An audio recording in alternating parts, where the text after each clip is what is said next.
have watched her work, and what I do is I curate female brilliance. That's my job. I film incredibly smart women all day long and curate their advice on the web so other women have it when they need it. How do you ask for a raise? How do you tell your boss you're pregnant? What do you do if a client hits on you?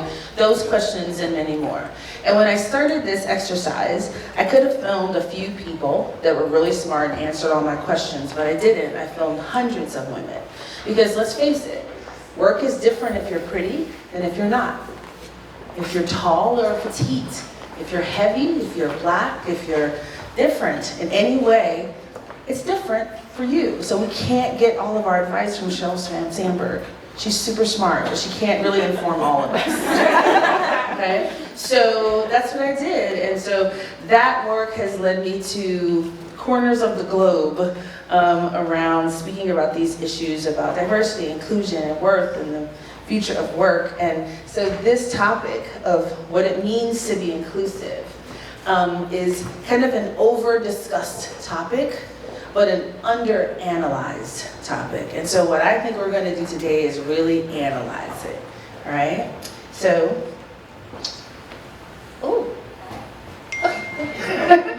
okay, so for me, this is 3 questions when I think about this subject. Am I here? Am I heard? And am I harnessed? So let's take am I here first. Let's face it. We really like homogeneity.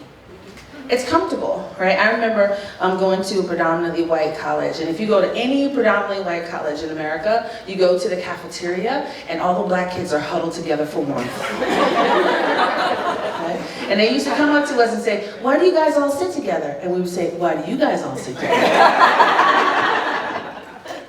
We like it. It's comfortable, it's easy, it's cozy, it's familiar. And let's face it, inclusion sucks. It's really hard. Maternity leave and paternity leave, they're super inconvenient. Putting in ramps and adaptive equipment is expensive. Doing all this accommodation of somebody that's really weird and doesn't necessarily fit into your culture, it's so hard. And we talk about it with these noble, broad sweeping brushes, but the truth of the matter is, it's really hard. And if we could approach it with that, instead of like this neutral attitude, I think we'd get further, right? It's something about acknowledging that something is getting ready to be difficult that makes us approach it with more grit, with more determination, and with more commitment. When you approach it like it's a lightweight, it doesn't ever really happen. So you've got to acknowledge that we have built whole constructs around maintaining homogeneity. You know what the terms are? Pattern matching and fit. I don't know, she's just not a good fit. What does that mean? Right? What does that mean? What is an organization? An organization is a group of standard operating procedures, mores, values. It's the way we do things. It's the McDonald's way. When you go to McDonald's in Kansas City, it should be the same as the McDonald's in New York. It should be the same as McDonald's in China, right? It's replicable because of the standardization, because of the homogenization, because we're keeping everything the same. Well, what's diversity? It's dissonance, it's noise, it's conflict, it's chaos, it's different. So in a lot of ways, these two things are pulling in opposite directions. So you say you want to be innovative, but you want to do it in a standard way. I don't know how you do that. So we theoretically, in our minds, I think we really believe it when we say it. We really think we're all about innovation and being inclusive, but are we really? We want you to be really creative, but in this little box. It's easy to confuse what is with what should be. I love conversations that I have. I get brought in to talk to male leadership teams. It's so fun. Oh my God, it's so fun. And invariably, some brave soul or even intrepid soul will say to me, but it's Denise, it's a meritocracy. Like, leadership rises to the top because those are the best. And I'm like, so what you're saying to me is only white guys are the best? Well, no, that's not what I'm saying, but that's what you just said. Because this is how it is the way it should always be. If we're gonna truly be inclusive, we gotta let go of some of these beliefs that we don't even realize how much it shapes us. You know, when I see a white hip hop artist, I'm stressed out. It's difficult for me, I'm not gonna lie. I'm like, what's he talking about? Right? I don't know. Right? And we all have it. We all have this desire for things to be the way they've always been. And if we're honest, we will try desperately to release that. Oh, so weird. Okay, so inclusion isn't free. It's super duper expensive. But the question is, who has to pay? So let me give you an example.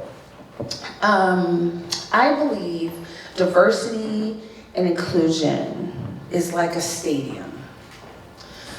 Gentlemen in the room, how long on average do you have to wait to go to the bathroom when you're at the stadium? It's 5 minutes, 10 minutes. But if it, you have to wait a long time. If that, right? Ladies, how long do you have to wait? Second half. So I'm not making anything up, right?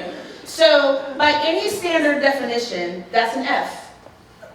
This is an institution that's providing a service and it's failing half its population. None of us were here when that stadium was built, right? It's not really anybody's fault today that the stadium doesn't have enough bathrooms for women. Actually, this is a failure of homogeneity, because I guarantee you there were no women in the room when that stadium was designed, or somebody would have said, excuse me, pardon me, right? But now we're here, and this is the reality that we have. So what do? I submit to you, we only have 3 options. 1, we can reallocate existing resources. We can flip 30% of the men's rooms and make them ladies' rooms, so we have more bathrooms, okay?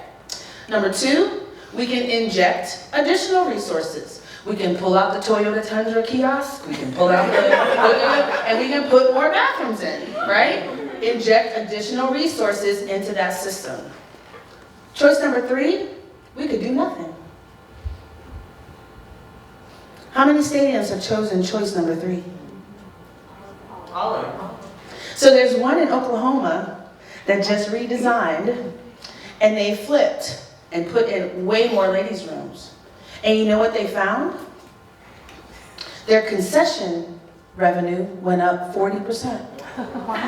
Because you're not going to wait a line for the bathroom and then wait on the line to buy a hot dog. So what you're saying is, inclusion is good business. Put that in your pipe and smoke it. Did that just blow your mind? So it's not about, like, here's all these stadiums all over the country that haven't made this move. Because they don't want to. Because it's not important. Because we haven't elevated as a problem. We haven't made it so intractable that they have to fix it. Even though it's good business sense. Okay? Being inclusive costs. It costs you maybe sometimes inconvenience and familiarity and comfort, and sometimes, yeah, actual money that you have to put up, actual dollars and cents to change things. You can't be intentionally exclusive for hundreds of years and then be accidentally inclusive. The fact that you feel good about it, like, okay, it's over, racism's over, sexism's over. We're all here, we're all free. I think everyone's equal. I see no color. The fact that you feel like that doesn't change the reality of where we are today. So it's not free. And everybody in this room has to pay. Ooh, watch your fairy tales. We have a lot of stories in our culture that do not feed us. I mean, can we talk about Rapunzel? Girl, you helped your mom get up the tower, you helped the prince get up the tower, it's your hair. You could have gotten out. I'm just saying, if she had applied herself, she could have gotten out. Right? But we have all of these myths that shape how we operate in our world, and they're toxic. So, anybody following the college cheating scandal? Yes. It's giving me life. I'm so here for it. I can't even tell you, it is giving me life because it is just illuminated this big spotlight on one of the biggest myths of our culture, right? One of the biggest myths in our culture. If you go to the Ivy League, you're more valuable. You're better. And everyone is there is so much better. Where 40% of the kids are legacy. They're only here because their mom went here, or their dad went here. So what we've said, the story that we told ourselves, is a C student who got into Yale because his father went there is more valuable than a young woman who grew up in poverty, stepped over drugs, dodged the gangs, and still graduated top of her class, but she went to U of H. She doesn't have any sexy internships. She doesn't have any extracurricular activities because she worked 2 jobs to take care of her siblings. But somehow, that guy is more valuable than her. That's the story we tell ourselves every day. And some of us in this room won't even interview people that don't come from certain schools. We don't even interview them. We don't send them the announcements for the job postings or the internships. Because this group of people are just better. They're myths. But they shape, and all of us have it. I always say we're all a part of patriarchy. Right? If you go to African countries that do genital circumcision for girls, it's not the men that hold the girls down, it's the women. We're all in this soup of thinking of this mythology of what is right and what is wrong and how things should be done. And we have to understand, and we have to, again, I keep using this phrase, unlearn, that it's so important to let stuff go and to test the fences. Test the fences and make sure that what we believe is really true. And how often it isn't. So I can't wait. I'm watching Lori Loughlin. I think she's going to go to jail for 1,000 years. It is giving me life. I can't even explain to you. I'm just like, yes! Because you know how many rooms I have been in that people thought I didn't belong there? I didn't deserve to be there. You know how many rooms with very highly paid men I've been in and they couldn't spell words? Hey Denise, how do I spell? I've been surrounded by mediocrity my entire life. And for once I'm getting validation, like, they are mediocre. Right? So let's suspend, if you walk away with this presentation for one thing, let's suspend this myth of meritocracy and let's have the courage to interview somebody different, to include somebody with a different perspective, a different way. I think about hip hop. I grew up in New York and I was there when it began, and these guys were selling CDs out of the trunks of their cars because the record labels wouldn't give them the time of day. Now hip hop is the #1 genre in the world. Don't miss out on genius. Okay, so that's about being here. Now let's talk about being heard. Okay? Actually, go back. Let's talk about being heard. A friend of mine was a young black female attorney at Sprint when Apple came in to present the iPhone. And the board didn't get it. They said, this is just another phone. This is not a big deal. We don't see the hype. We're going to pass on it. And she's like jumping out of her seat because she's like, this is going to change the world. Are you crazy? We've got to. And they were like, little girl, we've been doing this for years. We know what we're doing. Do you know how much money this company has made? We got this. 65% of market share later. How did that story end? You can have diversity, but if you don't actually listen to the different voices, it won't matter. Right? I used to work for AOL in Miami. I ran marketing and promotions for South Florida, and I was housed in the office with AOL Latino. And they were doing a big event, and they had translated all the collateral, and it came in, and it was in Puerto Rican Spanish, because it was done in New York, and it wasn't in Cuban Spanish, which is what is going down in Miami. And this sweet little girl, and young, like the assistant of the assistant of the assistant, bottom of the room, raised her hand and said, "You guys, I don't think we should, this is not gonna work, we need to do it over. Oh, it's so expensive. I'm sure it's not that big of a deal. I'm sure you're overthinking it." I thought they were gonna flip the truck over. Those people were furious. You're trying to sell to us and you don't even care to talk to us in our language. That is catered to us, right? So it wasn't that they weren't told, so they didn't listen. So, you know, if you go out and you get that one black person or that one Latina person on your staff, do you listen to them when they say, ooh, ooh, ooh, ooh, no, don't do that? Don't you wish Gucci had more of those people?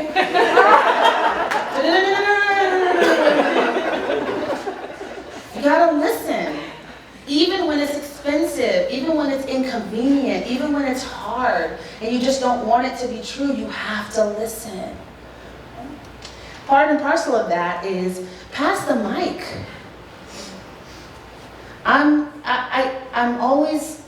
I struggle with people that stand up and talk for hours about poverty and they've never been poor. You don't understand it. Pass the mic. Or men that talk about sexual harassment and flirtation in the workforce and say it's not that big a deal, it's just harmless flirtation. You've never been on the receiving end of it. You don't understand it. Pass the mic. Or people like on NPR the other night, a guy was talking about hip hop and I wanted to crash my car. Because I was like, what are you talking about? You don't even know what you're talking about. Pass the mic. You're not the expert at everything. You don't know how to do everything. And make sure you're reaching out to people who actually have that experience. I don't wear a hijab. I don't really understand it. So the topic comes up, I what? And I think you can share your platform and share your power in everyday situations. If I'm 5'11", I have a booming voice, I'm an extrovert. I don't have any problem getting heard in meetings, right? No problem. But if I'm in a meeting and I see, what's your name? Danielle is just trying to get in and she can't get a word in edgewise, and every time she starts talking, somebody cuts her off. I'm gonna say, you know, Danielle, it sounds like you have something you wanted to add. What are your thoughts? Think of that simple, small gesture of making space for her so that she is heard. I was brought into a group of male leaders, and they were telling me about how woke they are and how progressive and how they've done so much great work on advancement in this space. But they had two women in the leadership team, and every time they started talking, the guys interrupted them. And when I pointed it out to them, they wanted to die. Because they were just woke, right? Like, you have to be conscious of how you share your power. Because we all have power in some way, shape, or form, right? You guys are creatives. You write the stories. The people that write the stories make the rules. As long as the hunter writes the story, the lion will never be the hero. So as storytellers, you're critical. You're critical to this. Okay, to my underrepresented folks in the room, I see y'all. We have a part to play in this too. Alice Walker wrote a book, You Never Step in the Same River Twice. And I think it's critically important that we don't bring every bad story, every terrible situation to every interaction. We have a part to play in inclusion as well. I'll give you a quick example. A friend of mine was hired as an administrator at a college, and he was young, he's like 28. So it was like him, he's a black guy, and 70 white guys, right? And so he was insecure because he was young. And so he started growing this truly horrible beard. It was horrible. It was horrible. And so another black staff member at the college pulled him to the side and said, bro, it's not working. You tried it, it's not doing what you wanted to do, just cut it off, it looks terrible. And he told me that story, and I said, could a white guy have told you that? No. We have to stay open. We have to stay coachable. You have to be able to learn from everyone. You can't want to be included, but not be inclusive yourself, right? So you have to allow a space that people can tell you things that will help you grow. And if you shut down that line of communication and don't let people who are generally people in power tell you the stuff that's going to help you, you're not going to get very far. So we've got to stay open. That's the part that we have to play in creating an inclusive culture. Fair? All right. Okay, last but not least, am I harnessed? This I call the selfish slide. Let's go to the next one. This guy is one of my muses. It's the bastard son of a peasant, AKA Leonardo da Vinci. We can't afford to waste genius. The geniuses of our history have come from all walks of life, all spaces, all corners of the globe, all conditions. We can't afford to waste it. Heaven help us if the cure for cancer is born in A-leaf. Protect us if the person who can figure out climate change is born in the South Bronx. We are completely out of luck because we don't believe in our country in developing everybody. I mean, talk about the ridiculousness of educating children based on zip codes.